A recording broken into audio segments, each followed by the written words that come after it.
It's driving progress toward achieving objectives in Iran.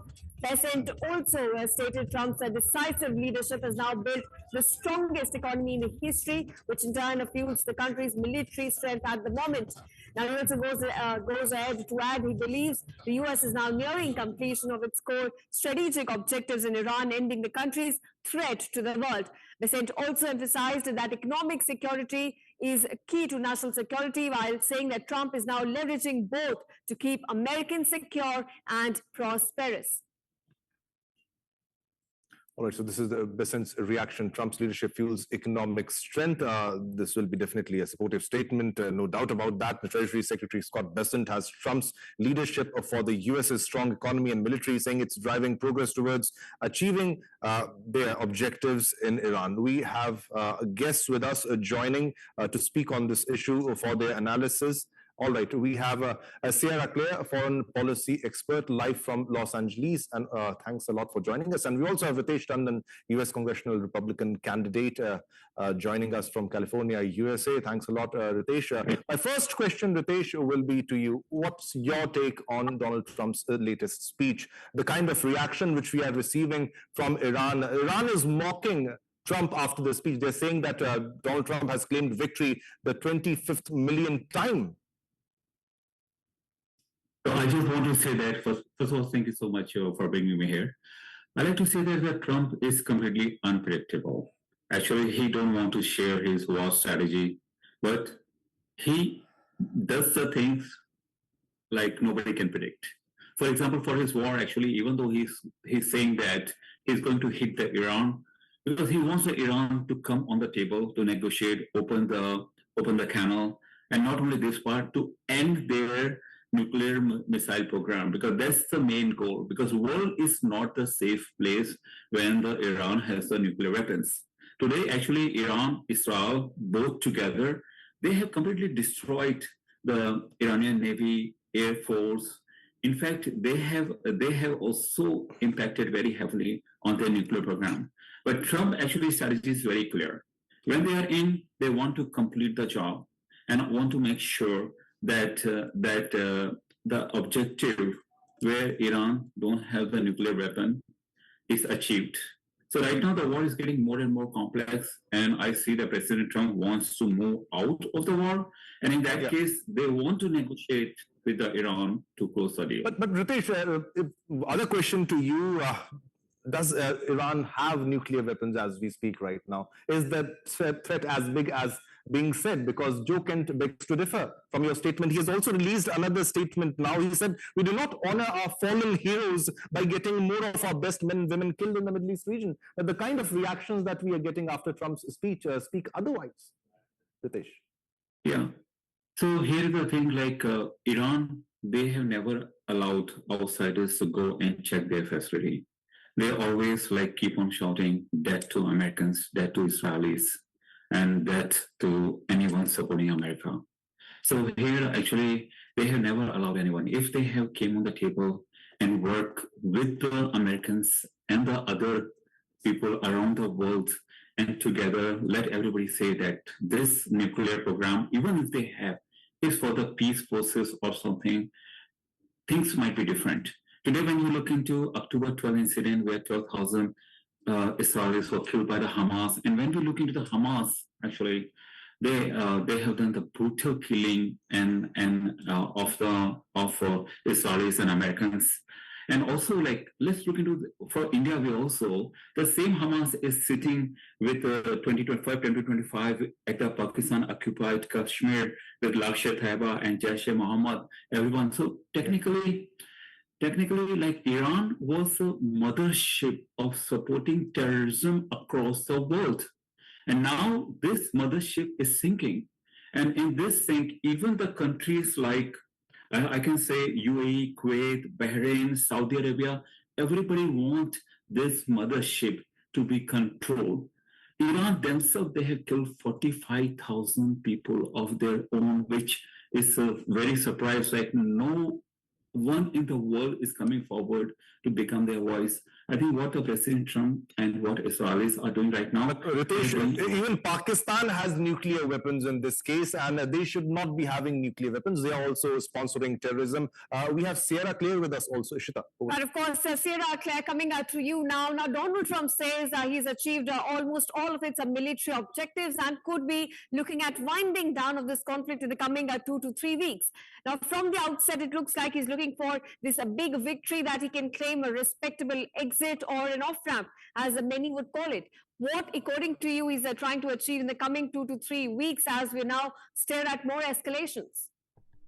Well, he's trying to achieve with the negotiations with the regime to get them to open the Strait of Hormuz. And I believe that he is also trying to, most of the military objectives have been met. He said that in the speech. And the Department of War puts out updates, showing that. But, we want to make sure that there is no remnants because, as he also said in his speech, our Gulf partners and Israel as well, we don't want any stray missiles that were hidden in some cache underground that we just didn't get to because we left too early. So we are just being very thorough with this. And as he said, the hitting them very strongly, taking them back to the Stone Age, that's to get them to open the strait. Right. Now, Ritesh, coming back to you, Democrats are obviously reacting very sharply to address. They're saying that Donald Trump went into this conflict without any strategic clarity, and now there's no clear exit plan as well. But at large, what has been the reaction coming in on Donald Trump's speech? Because it does look like a major part of it was intended towards a domestic audience. So I just want to say very clearly this part. Even though President Trump went without any warning, think of it, what happened in the first day. They got a major victory because their goal was to change the regime. And that's what they achieved. But one thing I want to say, what I mean to say achieved is by removing the main Iranian leader Khamenei, right? So if President Trump and go and ask and take permission, they will not be able to achieve what they achieved on the first day. So here is the thing, and the Congress leaders here, at least in the United States, both Republican and Democrat side, they will never ever allow President Trump to go to war. You look into the other presidents also, Obama and other presidents, they have gone to war without taking any permission. So President Trump has not done anything wrong here. It is his strategy. And actually, when he has a strategy, he has a certain goal. And with that goal, actually, he's achieving a lot more. But I can say that the Strait of Hormuz, it is closed by Iran. This is one of the concerns, not only for President Trump, but entire leaders. I think that will open up very soon. And that's the reason President Trump said very clearly, open it up or we'll hammer it very heavily to you. And this is coming, I can say. All right. No, the kind of reactions that we are getting also now. But the other main question that I asked you, Mr. Ritesh, was who exactly is a bigger threat for you? Comparatively, if you can do the comparative analysis in this case, can it not be Pakistan in this case? I'll repeat my question, because they have nuclear weapons. They are a bigger threat than Iran. Definitely, Iran might have been very close to enriching nuclear weapons, but there were talks happening between the United States of America and Iran, and even then the strikes took place. Will Iran trust Trump in further statements, in further warnings of ceasefire and in talks, because you have struck Iran even while the talks were happening? And who actually is the bigger threat for you? So if you look into from India perspective, of course, Pakistan is a threat, and not only Pakistan but China as well. But when we look into the across the world, look into the what Iranians. No, but these are the U.S. intelligence assessment reports. They claim that Pakistan is building missiles that might have range that will reach Europe or United States of America. These are your assessments, not our assessments. Definitely Pakistan is a threat for us, but it should be a threat for you too. Why are you supporting Pakistan? Why is the US involved with Pakistan in many cases? Why is the US supporting Pakistan? So you have to look from this angle. Pakistan army, they are very close to the US army, and they are like one of the puppets.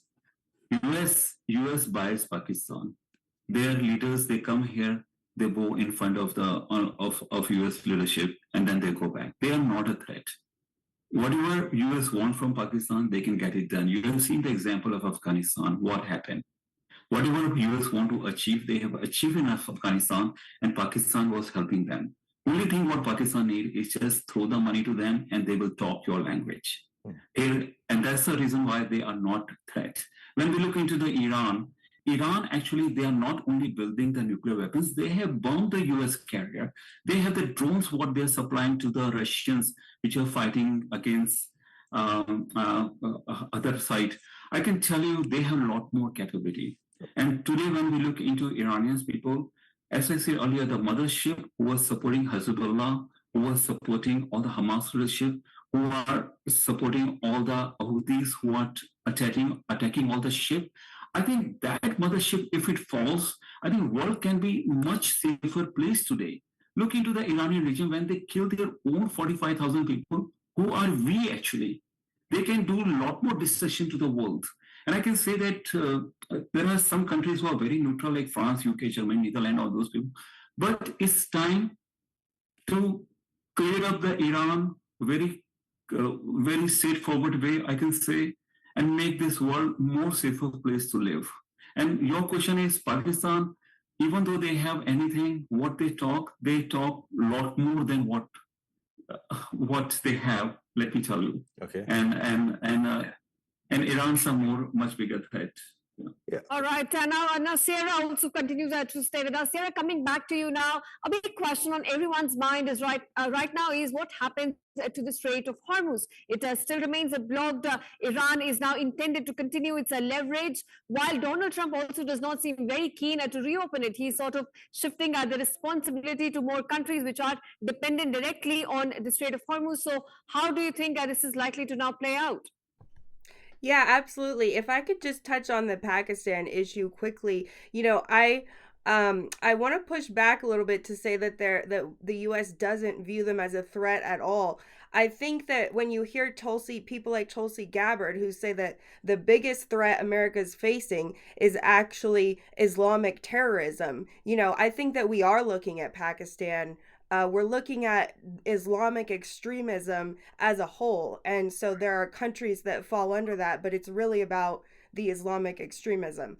And in terms of your question about the opening the strait, I think it's shocking that the NATO allies have taken zero interest in their own energy. And I think that is certainly affecting the decision making, as we do think about an exit strategy. We don't want to leave a power vacuum. What if China comes in and takes over the strait? You know what I mean? Like, there's a lot of things that could happen. We worked so hard to get China's influence out of the Panama Canal because it's dangerous to have these type of regimes controlling key energy choke points. And so the Europeans should care about that too, that it concerns them as well. And so it's very shocking that they haven't shown any interest. All right, Sarah, Claire, and Ritesh Chandan, thanks so much to both of you for joining us on Republic and sharing your analysis on Donald Trump's foreign address. Thank you so much.